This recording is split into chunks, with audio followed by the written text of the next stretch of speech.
Върху чисто лице нанасяме с голяма четка фондютена True Match в посока от центъра на лицето навън, за да постигнем ефект на повдигане на лицевия контур. Слагаме фондютен с потупване върху устните и продължаваме към врата и ушите за постигане на равномерен тен. С помощта на коректора True Match Le Crayon очертаваме линия, започваме от вътрешния ъгъл на окото, покриваме и част от носа, а след това с по-тънката четчица разнасяме. Коректорът винаги се поставя след фондютена и служи за покриване на по-тъмните участъци на лицето, за да стане тенът по-равномерен. Комбинирането на няколко цвята от палитрата сенки La Palette Nude и с градация на нюансите оцветяваме и нюансираме клепача.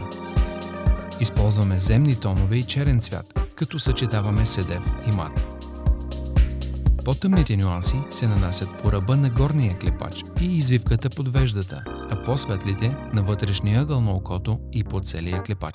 Блендираме нежно, за да избегнем резки граници между цветовете. Нанасяме очната линия Superstar от вътрешния към външния ъгъл на горния клепач само с едно движение. Апликаторът под формата на фломастер улеснява по-неопитните ръце при очертаването на очната линия. С помощта на тънка четчица и черни сенки завършваме края на очната линия, а с молива очертаваме линия по ръба на долния клепач, за да получим ефекта пронизващ поглед.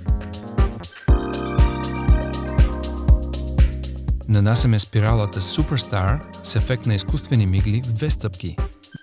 Белият слой служи за добра основа и ще направи миглите по-обемни, а след това нанасяме черната формула и с пушъп четката удължаваме миглите.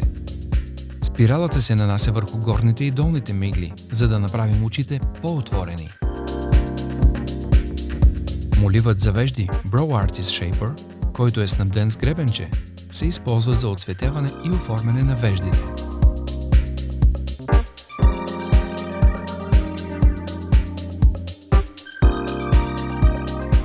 Белезникавите сенки от палитрата се нанасят непосредствено под веждата и по вътрешния ъгъл на окото. За по-добра прецизност при нанасянето на червилото Pure Red by Blake от ексклузивната колекция използваме четчица. Добрата основа и равномерният тен са задължително условие при поставянето на червено червило.